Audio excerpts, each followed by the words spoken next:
నంద్యాల జిల్లాలో వచ్చే నెల 4వ తేదీన సార్వత్రిక ఎన్నికల ఓట్ల లెక్కింపు కార్యక్రమం ప్రశాంత వాతావరణంలో పక్క ప్రణాళికతో తీసుకుంటున్నామని జిల్లా ఎన్నికల అధికారి కలెక్టర్ డాక్టర్ కె శ్రీనివాసులు కేంద్ర ప్రధాన ఎన్నికల అధికారి రాజీవ్ కుమార్ నివేదించారు. ఢిల్లీలోని కేంద్ర ఎన్నికల కమిషన్ కార్యాలయం నుంచి సోమవారం కేంద్ర ఎన్నికల అధికారులు జ్ఞానేష్ కుమార్, డాక్టర్ షుబీర్ సింగ్తో కలిసి కేంద్ర ప్రధాన ఎన్నికల అధికారి రాజీవ్ కుమార్ వివిధ రాష్ట్రాల ఎన్నికల అధికారులు, రిటర్నింగ్ అధికారులతో వీడియో కాన్ఫరెన్స్ ద్వారా ఓట్ల కౌంటింగ్ ప్రక్రియపై దిశానిర్దేశం చేశారు. ఈ సందర్భంగా కేంద్ర ప్రధాన ఎన్నికల అధికారి రాజీవ్ కుమార్ మాట్లాడుతూ ఈవీఎంలను భద్రపరిచిన స్ట్రాంగ్ రూమ్ వద్ద భద్రతను రిటర్నింగ్ అధికారులు ప్రతిరోజు సందర్శించాలన్నారు.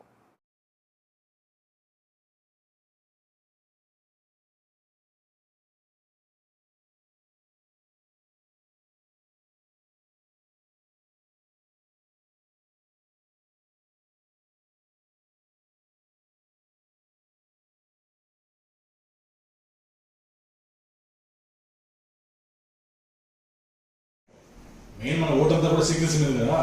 సో బ్యాలెట్ 13 డిక్లరేషన్ ఒక పేరు ఉంటుంది. ఇది ఓపెన్ పలానా పార్టీకి వేసిన అనిపిస్తుంది.